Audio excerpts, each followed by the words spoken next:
All right. You remember, guys, you remember I said yesterday, the oldest sources, Islamic sources, teach that it was Isaac that Abraham offered up, not Ishmael. You remember I said that, and I gave you a link to my article? Well, you're going to hear it from the horse's mouth. Are you ready? We're going to play Yasser Qadhi.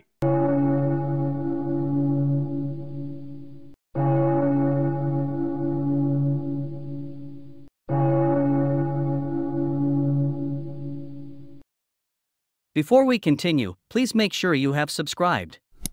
Also, hit the like button now and leave your comments. It helps us improve our YouTube algorithm, so that YouTube will recommend this video more. Please do it now, don't delay. These simple things help this ministry grow. Thank you, and God bless you. Here's the link. Library Chats E7. Ismail versus Ishaq as a sacrifice. A case study of tafsir and scholarly influence, which he did on September 25, 2020. September 25, 2020. I really suspect it will only be a matter of time he deletes this from the backlash, the pushback from Muslims, because he makes admissions that are embarrassing to the Muslims who've tried to deceive Jews and Christians into thinking that the Quran clearly says it was Ishmael, not Isaac, that Abraham offered up. And I took an excerpt from his Facebook post where he announced he was going to do this lecture, and I put it on my blog because in that short excerpt, it's a paragraph where he's introducing the lecture, he mentions the names of the Muslim scholars and the companions of Muhammad and their followers who said it was Isaac. And I'll give you the link, Lord willing, in a few minutes. But let's listen to Yasser Qadhi from the horse's mouth. Here you go.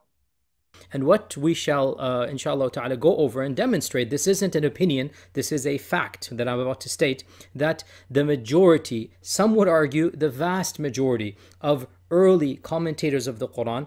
The majority, dare say the vast majority. Listen again. This is a fact that I'm about to state, that the majority, some would argue the vast majority of early commentators of the Quran.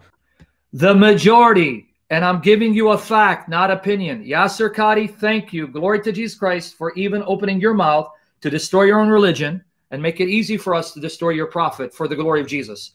This is a fact, not an opinion. The majority, the early majority commentators said it's Isaac, Ishaq. This is a fact that I'm about to state, that the majority, some would argue the vast majority of early commentators of the Quran, of the earlier generations, felt that the dhabih, or the sacrifice, was intended for Ishaq alayhi salam and not Ismail. Whereas, of course, as we are all aware, the position that it is Ismail alayhi salam is now the default, so much so that when somebody mentions Ishaq, people, they think this is an unorthodox or a deviant position. Guys, pay attention. What he's going to say about Tabari. We quoted one Muslim saying Tabari, the best commentator. Look what he's going to say about Al-Tabari. The argument that I'll be making is, of course, and this is not an argument, I should take that back. The facts that I will be presenting, this is an open-shut case. The facts that I will be presenting is that there was a seismic shift in how our scholars of tafsir viewed the story of Ibrahim and who the sacrifice was. Did you hear what he's saying? It's not an opinion.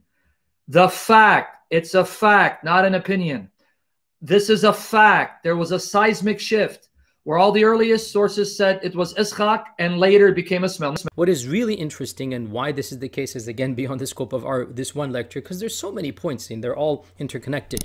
What is really interesting, there's nothing in the Quran that is explicit, whether it was Ismail or Ishaq, and there's nothing in the authentic Sunnah that is explicit as well. Nothing in the authentic Sunnah, nothing in the Quran, whether it was Ishaq, whether it was Ismail alayhi salam. And this is very interesting because Allah subhanahu wa ta'ala mentions the names of Ishaq and Ismail and Ibrahim many times, yet when it comes to the story, adjectives are used, and so the adjectives are ambiguous. Did you hear what he said? He said nothing in the Quran or the Sunnah of Muhammad explicit. Nothing from Muhammad that's explicit.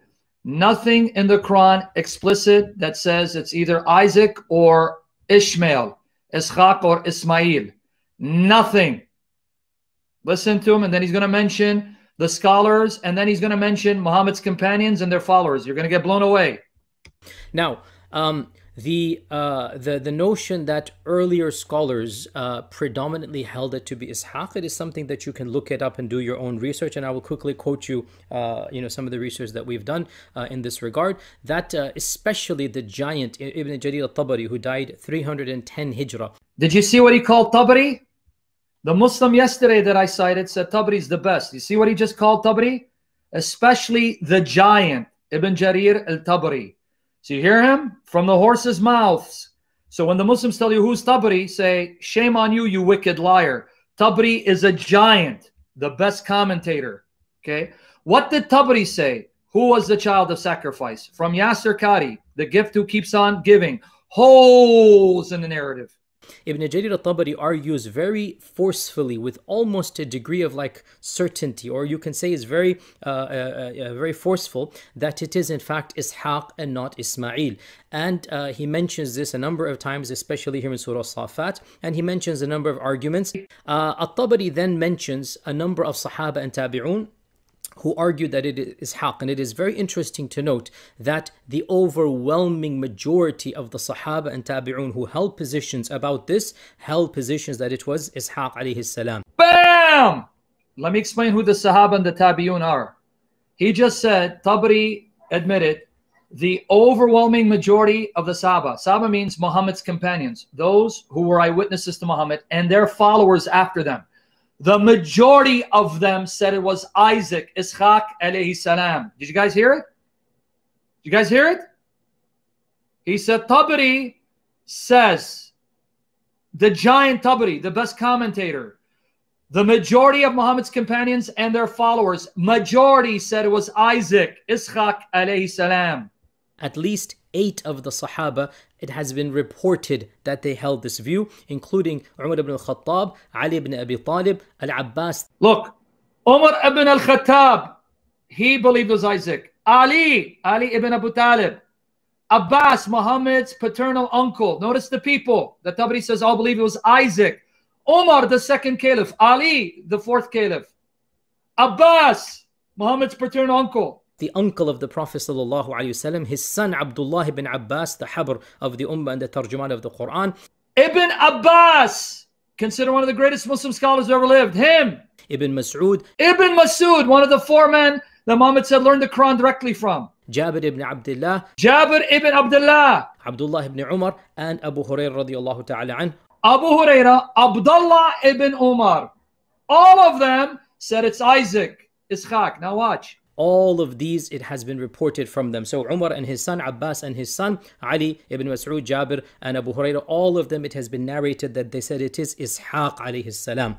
As for the Tabi'un, too numerous to mention. Too numerous to mention. Tabi'un meaning the disciples, the companions of those who knew Muhammad. Too numerous to mention. How many of them said it was Ishaq? So he's going to mention 15. Over 15 of the famous Tabi'un, the giants of tafsir, who studied directly from the Sahaba. Giants of commentary. Tafsir means commentary. Who studied directly from Sahaba Mom's commentary. The giants. Again, Mujahid, Alqama, Sa'id ibn Jubayr, Qatada, Ikrimah, Ata al-Zuhri, Malik ibn Anas. The list goes on and on. The Tabi'un. The list goes on and on. Like the giants of the Tabi'un. Majority of them, overwhelming of them, clearly held the view that it is Ishaq alayhi salam. The earliest books of tafsir that we have, Tafsir al-Suddi, Tafsir Muqatil ibn Sulaiman, died 150 Hijrah. They mention Ishaq without even a hint of controversy. Now, was the position that it is Ismail unknown? No, it has been. Even al-Tabari discusses this. And in the earliest books, it is ascribed to 3 Sahaba. And interestingly enough, all 3 of these are found in the previous list as well. Now notice what he's saying. Let me give you a little background on what he's saying. He's saying the view that it was Ismail was known even at that time. There were some who said it was Ismail. Okay, now listen what he's going to say. And he's going to mention 3. Tabari mentions 3. 3, right? 3 who said it was Ishmael. Pay attention who the 3 are and what he's going to say. Guys, pay attention. So it is most famously ascribed to Abu Hurairah, but Abu Hurairah has also ascribed to him the position of Ishaq, and it is also ascribed to Ibn Abbas, but also Ibn Abbas has been ascribed the position of Ishaq, and it is ascribed to Ibn Umar. So all three that it has been ascribed to as being Ismail, you also find in various books of tafsir that these early authors have ascribed Ishaq's position to them as well. The three that he mentioned, Ibn Umar, Ibn Abbas, Abu Hurairah, who said it was Ishmael, Ismail. There are also traditions from these three saying it was Isaac. In other words, they contradict. But Tabari himself said that the most authentic tradition is that it was Ishaq, Isaac, not Ishmael. Now, the final clip. Are you ready for the final clip? And we're going to begin. Final clip, guys. You are so blessed. I am so blessed to live at this time. Our Lord Jesus, who lives, who's almighty, is making it so easy for us to destroy these fake worldviews and show the Bible is his word and Jesus is Lord. Okay, the final clip. Also Ibn Qutayba ad-Daynuri. Ibn Qutayba. Remember the name Ibn Qutayba. Notice what he's going to say about this Muslim. Ibn Qutayba. Notice what he's going to say about Ibn Qutayba. Who is he? Also Ibn Qutayba ad-Daynuri, the famous polymath, perhaps the first truly intellectual polymath of our ummah. Ibn Qutayba, a very understudied figure, died 276. Ibn Qutayba mentions in his writings that Ibrahim was tasked with he writes in his Kitab al-Ma'arif, that Ishaq is the dhabih. And this is the position of the majority of the people of knowledge. This is Ibn Qutayba, the polymath, the intellectual genius, the giant. Ibn Qutayba is writing in 276, he passes away. So assume that he's writing around 250 or so, that he's saying the majority of the people of knowledge say that Ishaq is the dhabih. Did you catch what he said? This intellectual giant, this polymath, said that 250 years after Muhammad's death, the majority of the scholars, the ulama, the majority say it was Isaac, and they were saying this 250 years after Muhammad's death. And who said it? Ibn Qutayba, whom he just said was the polymath, intelligent, intellectual giant. Thank you, my friend. And he ascribes this position to Ibn Abbas, Ibn Mas'ud, Abbas the uncle, and Abu Hurairah, the same one that is ascribed Ismail, he is ascribing Ishaq to. But then he does mention that it is said that Ibn Umar said that it is Ismail in this regard. So he mentions both points, but he mentions the majority of the people of knowledge say that it is Ishaq. 250 years after the death of Muhammad, the majority of the scholars say it was Isaac, not Ishmael. Now, why is it that these Muslim debaters like Jamal Badawi and others hide these facts from you? Why is it the majority of these Muslims know their sources but do not tell you this and hide it from you if they are not truly satanic, demonic, filled with the devil, exposing that their true father is the devil, a liar and a murderer to deceive you from the truth? And yet, is there any debate as far as God's true word is concerned, the Holy Bible, that it's Isaac? Old Testament, New Testament, Isaac. And they want us to believe that the Quran is the perfect book of guidance and the Bible's corrupted. Yeah, right.